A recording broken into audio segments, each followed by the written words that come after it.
Hello mga trip, nandito tayo sa may Side Grill and Sizzling. Dito yan sa may likod ng City Hall. Yan, sa tapat lang mismo. Tabi ng istasyon ng mga bombero. Yan, so marami kayong pwedeng i-food trip dito. Meron silang mga pork sisig, chicken sisig, may mga barbecue. Yan, pasyal kayo dito, lalo na paggabi. Open sila tuwing hapon hanggang alas 4 ng madaling araw. Sarap mga katrip. May libre silang soup. Sarap. Legit yung soup nila. Parang pang hotel.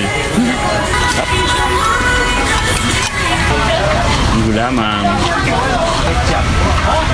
Sarap mag food trip lalo na maambon. Boom.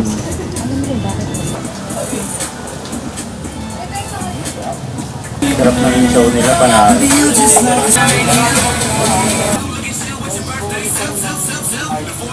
Sobrang simple pero masarap. Sarap guys, panalo. Suha.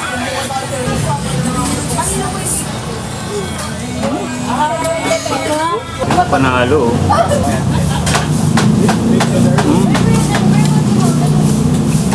Sarap.